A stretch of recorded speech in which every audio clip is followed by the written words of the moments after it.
Jaggery या गुड़ जो कि डेली लाइफ में यूज होने वाला एक सिंपल सा स्वीटनर है, पर आपको जानकर आश्चर्य होगा कि हमारे पुराणों में गुड़ को देवताओं का मधुर प्रसाद कहा गया है। पर आखिर क्यों हर पूजा में गुड़ घी से ही हवन किया जाता है? क्यों पितरों से लेकर शनिदेव, हनुमान जी और गणेश जी तक सभी देवताओं के साथ इसका एक गहरा आध्यात्मिक संबंध बताया गया है?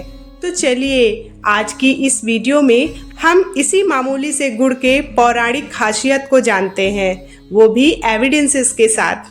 पुराणों में एक लाइन आती है, गन्नस्य रसात उत्पन्नम मधुरम पृथ्वी धनम, यानी गन्ने का रस पृथ्वी का मधुर धन है।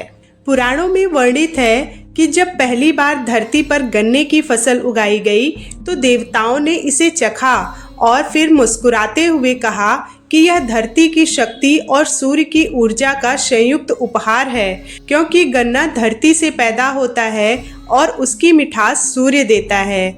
इसीलिए गुड़ को हमेशा से अर्थ प्लस सन एलिमेंट माना गया है। अन्नपूर्णा तंत्र और काशी की परंपरा में भी गुड़ से संबंधित एक सुंदर कथा मिलती है। कहते हैं कि एक बार तीनों लोकों में भुखमरी फैल गई, लोग त्राही त्राही कर उठे। तब माता अन्नपूर्णा ने अपने भोजन कलश को उठाया और पृथ्वी पर भोजन का दान देना शुरू किया। सबसे पहले उन्होंने भगवान शिव को गुड़ से बनी खिचड़ी खिलाई, क्योंकि गुड़ सबसे शुद्ध, सात्विक और पवित्र माना गया है। आज भी काशी में नई फसल का पहला गुड़ माता अन्नपूर्णा को ही चढ़ाया जाता है। गरुड़ पुराण में भी एक बहुत महत्वपूर्ण श्लोक आता है, तिलैः गुड़ेन च तर्पणम पितृभ्यः प्रीतिकरम, यानी तिल और गुड़ से तर्पण किया जाए तो पितृ अत्यंत प्रसन्न होते हैं, क्योंकि पितरों का लोक मधुर और शांत ऊर्जा को सबसे जल्दी स्वीकार करता है। इसीलिए श्राद्ध में तिल और गुड़ का मिश्रण अनिवार्य माना गया है।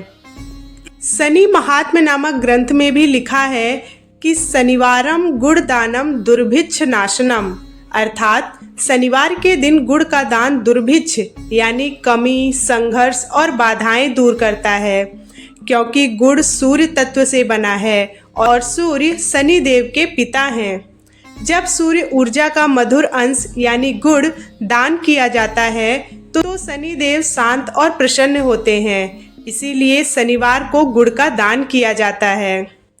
बाल हनुमान की कथाओं में भी लिखा है कि बाल हनुमान जी को गुड़ और भुने चने बहुत प्रिय थे, क्योंकि गुड़ ऊर्जा देता है, उष्ण है और शरीर में बल बढ़ाता है। इसीलिए मंगलवार की पूजा में गुड़ चना का भोग लगाया जाता है। यह सिर्फ लोक परंपरा नहीं बल्कि पुरानी संत परंपरा में इसका गहरा उल्लेख मिलता है। गणेश पुराण के अनुसार गणेश जी का प्रिय प्रसाद भी गुड़ मोदक है, क्योंकि गुड़ जीवन की मिठास, नई शुरुआत और सकारात्मक ऊर्जा का प्रतीक है। इसीलिए हर शुभ काम से पहले थोड़ा सा गुड़ खिलाया जाता है, यानी गुड़ शुभता का पहला कदम है।